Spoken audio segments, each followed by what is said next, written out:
Aujourd'hui, je vais vous paraître très directif parce que j'ai quelque chose de très important à vous dire. C'est votre enfant, si vous avez un enfant dyslexique, montrez-lui toujours que vous avez confiance en lui et que vous l'aimez.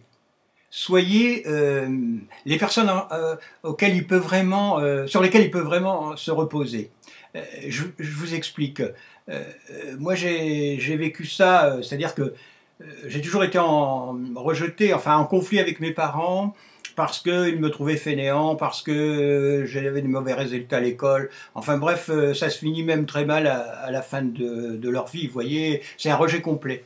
Et donc, qu'est-ce que j'ai fait puisque mes parents ne m'estimaient pas, de mon point de vue, ne m'aimaient pas, quoi. Je pensais qu'ils ne m'aimaient pas, alors qu'ils m'aimaient quand même, mais j'étais persuadé qu'ils ne m'aimaient pas, et donc je me suis tourné vers d'autres personnes. Et des personnes qui ne me jugeaient pas, vous voyez. Et si bien que les quelques personnes qui m'ont estimé, reconnu, aimé, spontanément, sans jugement, vous voyez, des personnes de cœur, des braves gens, heureusement j'ai rencontré des braves gens dans la vie, et j'ai même des amis que je me suis fait comme ça, lorsque je faisais mon service militaire, le hasard m'a emmené dans un escadron de gendarmerie, et il y a un gendarme avec son épouse, un jour partait à la plage et m'ont emmené dans leur voiture, et puis, vous voyez, ça m'a touché, qu'on puisse, moi, qu'on me rejetait un peu partout, qu'on me propose de m'emmener avec eux, ils m'ont invité à déjeuner, et depuis, je suis resté fidèle à cette amitié extraordinaire. Ils ont 86 ans maintenant, vous voyez, ça dure depuis longtemps. Et à chaque fois dans ma vie, j'ai repéré que quand quelqu'un me faisait confiance, m'estimait sans me juger, sans me... Voilà, naturellement, quoi, quelqu'un m'estimait, je suis resté toujours très fidèle à cette amitié.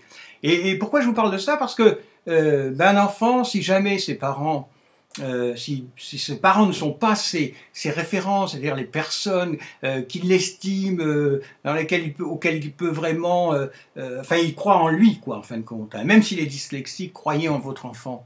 Sans ça, eh ben, il va faire comme j'expliquais précédemment, il va peut-être se tourner vers des personnes. Alors on rencontre des personnes qui ne le jugeront pas, qui l'estimeront à sa juste valeur, si je puis dire. Mais malheureusement, il peut aussi se tourner vers des personnes qui ne seront pas toujours bienfaisantes pour lui et partir sur des chemins infréquentable, si je puis dire. Hein.